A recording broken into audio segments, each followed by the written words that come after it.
Shortly after 6 p.m. on August the 4th, an explosion ripped through the port of Beirut. It killed more than 200 people, wounded over 6,500, and destroyed large parts of the city.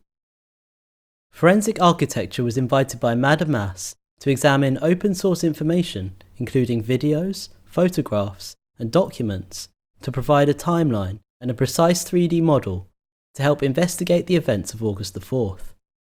The model is available via this link. The first photograph of the warehouse on fire was uploaded to Twitter at 5:54 p.m. We carefully geolocated this photograph by identifying the key buildings and calculated the camera's cone of vision.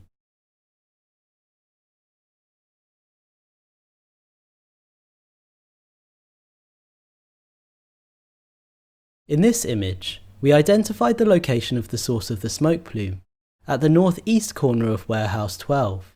Smoke plumes are continuously transforming and have a unique shape at every moment. We modelled the plume at this crucial stage to help synchronize other videos without a timestamp.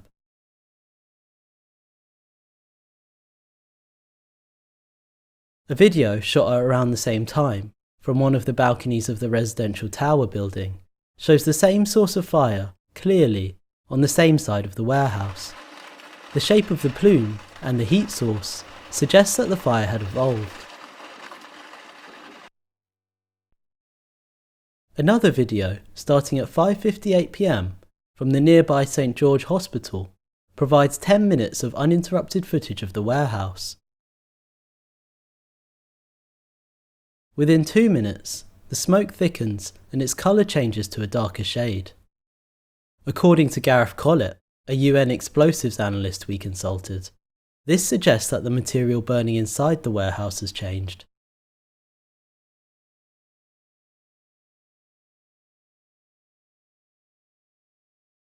At 6:07 p.m, a new intense heat source appears on the other, northwestern side of the warehouse, here, followed by a different, larger plume. The sparks that follow suggest the presence of small explosive charges, such as fireworks. 35 seconds later, at 6:08 p.m, a large spherical plume appears above the centre of the warehouse. According to the explosives analyst, the symmetrical shape of the sphere suggests that it's a single-point explosion originating in one particular place within the warehouse, and it's possible that as little as half of the 2,750 sacks of ammonium nitrate stored inside detonated. We used the shape of the two plumes from these explosions as metadata to synchronise the remaining footage.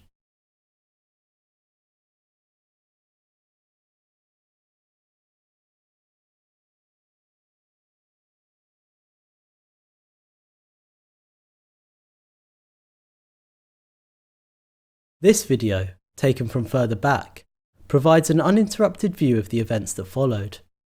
Within the span of 9 seconds, the spherical plume projected high into the atmosphere. Several tons of particulates thicken the air, and a red-coloured plume, 755 metres high, rose over the warehouse. We have thus identified 4 types of smoke plumes emanating from different parts of the warehouse within the space of these 14 minutes. The first plume, at 5:54 p.m, emanates from the northeast corner of the warehouse. The second plume, at 6 p.m, is from the same source point but has a darker colour. The third plume appears on the northwest side of the warehouse at 6:07 p.m. The final plume is developed from a spherical explosion located at the centre of the warehouse at 6:08 p.m. Each of these smoke plumes, with their distinct shape and colour, provide indications as to the arrangement of goods in the warehouse, the way the fire developed, and the layout of what was stored inside. A close-up examination helps in understanding the evolution of fire inside the warehouse. Early footage shows smoke leaking out of every opening, including the windows and the ceiling vents. From this point, at about 5:56 p.m, the temperature inside the warehouse started rising rapidly.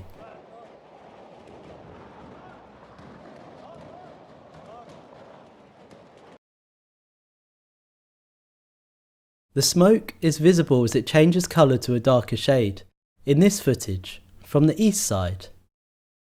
We stabilise the footage to reveal the full extent of the warehouse. The sounds of fireworks starts being heard at approximately 5:59 p.m. It shows that many windows and doors are shut. According to the expert, confinement creates hotspots, areas of high temperature in which ammonium nitrate can get close to its combustion point.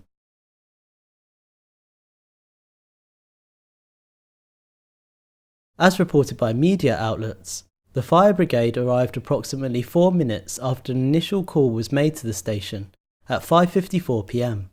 In this footage, taken by the fire brigade on their arrival to the scene, the sound of fireworks continues to be heard.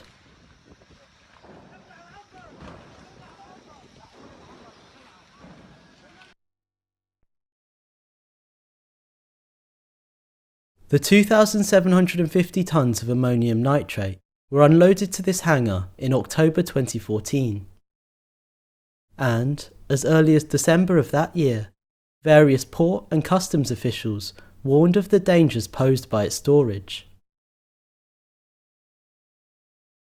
Many subsequent warnings were issued.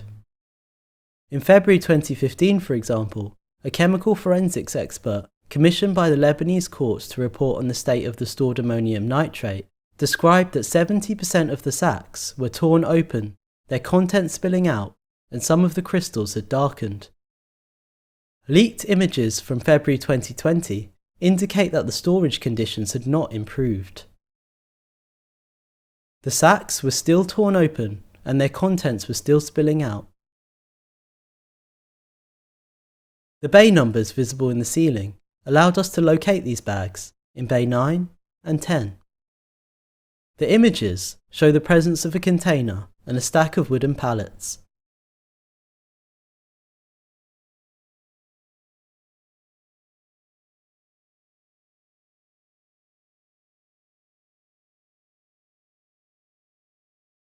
Another video, taken on December the 18th, released by news outlet Al Jadid, shows the state of ammonium nitrate bags stored at Bay 6 and surrounding Door 9.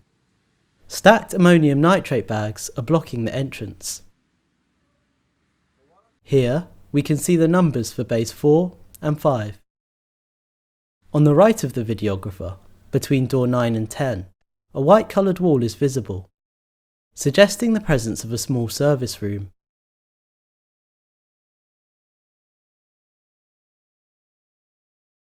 Together, these videos and images allowed us to map a total of 243 bags of ammonium nitrate in the space. Given the location of the source of the spherical plume, here at Bay 8, the remaining 2,507 bags of ammonium nitrate should have been stored here, occupying almost 2,000 metres squared of space. But given the haphazard way the visible bags are stored, the space the entire stockpile occupied was likely larger. News reports suggest that in addition to the ammonium nitrate, the warehouse also stored 23 tonnes of fireworks, 50 tonnes of ammonium phosphate, 5 tonnes of tea and coffee, 5 rolls of slow-burning detonating cord, and 1,000 car tyres. Each of these materials burns differently. The combustion of tyres, for example, produces a dark and thick plume. According to the explosives expert, it could correspond to the dark plume we had located on the northeast corner of the warehouse, so we placed the tyres roughly here. The expert also told us that the white plume that appeared on the northwest of the warehouse corresponds to the ignition of fireworks. We therefore placed the fireworks roughly in this corner.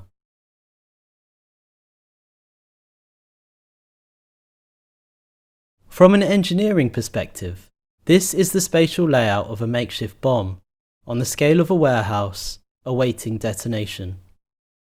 According to Gareth Collett, ammonium nitrate is extremely difficult to detonate by fire alone. However, when confined and contaminated, this can lead to catastrophic detonation. It is sensitized by the presence of even the smallest quantity of additives, and hence should be separated. We reviewed international standards for the storage of ammonium nitrate. Internationally accepted benchmarks include British regulations. According to British standards, stacks of ammonium nitrate must be limited to 300 tonnes, and each stack must be at least 1 metre away from walls and other stacks. Australian standards are more stringent. Bags must be arranged in 500-tonne stacks, but should be stored 890 metres away from the closest residential buildings. Using their equation to calculate safe distances, we can determine that a 2,750 stack of ammonium nitrate should have been stored 1,570 metres away from the closest residential building. NASA's damage map illustrates the extent of the blast.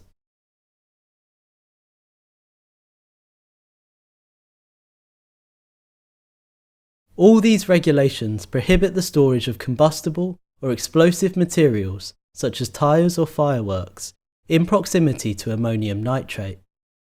This fact highlights the substantial and sustained state negligence which led to the formulation of a makeshift bomb. Around 1,000 of the survivors and victims' families have called for an independent investigation and public access to all relevant documents.